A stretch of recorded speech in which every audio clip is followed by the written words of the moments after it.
கர்த்தராகிய இயேசு கிறிஸ்துவின் நாமத்தினாலே உங்களை நான் வாழ்த்துகிறேன். இந்த நிகழ்ச்சியின் மூலமாக உங்களை சந்திப்பதிலே நான் மிகுந்த மகிழ்ச்சி அடைகிறேன். இந்த நாளிலும் நான் உங்களோடு கூட பகிர்ந்து கொள்ளும்படியான தேவனுடைய வார்த்தை உபாகமம் 7ஆம் அதிகாரம் 6ஆம் வசனத்திலே சொல்லப்பட்டிருக்கிறது.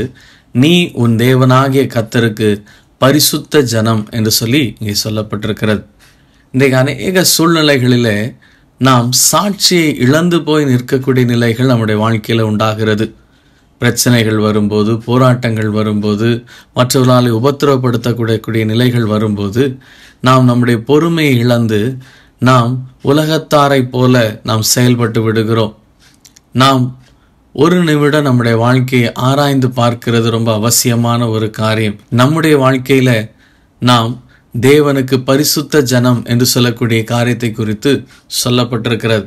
எனவே உலக பிரகாரமான மக்களை போல நாம் செயல்பட்டு கொண்டிருப்போம் என்று சொன்னால் நாம் தேவனுடையவர்கள் என்று சொல்லக்கூடிய அந்த சாட்சியை இழந்து போகக்கூடிய நிலைகள் உண்டாகும்.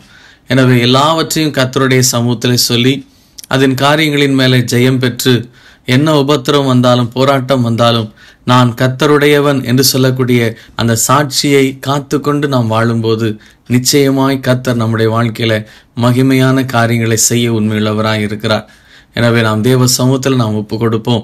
எங்களை அதிகமாய் நேசிக்கிற அன்பின் பரலோக பிதாவே, உடைய குமாரனாகிய இயேசு கிறிஸ்துவின் நாமத்தினாலே அப்பா, இந்த நாளிலும் நீர் எங்களோடு பேசின நம்முடைய வார்த்தைக்காக நன்றியோடு உம்மை ஸ்தோத்திரிக்கிறோம். அப்பா, நாங்கள் அநேக காரியங்களிலே நாங்கள் கர்த்தருடையவர்கள் என்று சொல்லக்கூடிய அந்த சாட்சியுள்ள வாழ்க்கையை நாங்கள் இழந்து போய் நிற்கக்கூடிய நிலைகள் உண்டாகிறதப்பா. கர்த்தாவே, நாங்கள் இனியும் அப்படிப்பட்ட ஒரு நிலைகளை இல்லாதபடிக்கு எல்லா சூழ்நிலைகளையும் உம்முடைய சமூகத்தில் சொல்லி அந்த காரியங்கள் மேலே ஜெயம் பெற்று நாங்கள் உம்முடையவர்கள் என்று சொல்லக்கூடிய, நாங்கள் பரிசுத்த ஜனம் என்று சொல்லக்கூடிய அந்த சாட்சியை காத்து கொண்டு ஓட ஒவ்வொருவருக்கும் கிருபை செய்தரலும். மீட்பர் இயேசு கிறிஸ்துவின் நாமத்தினாலே ஜெபிக்கிறோம் எங்கள் ஜீவனுள்ள நல்ல பிதாவே, ஆமேன்.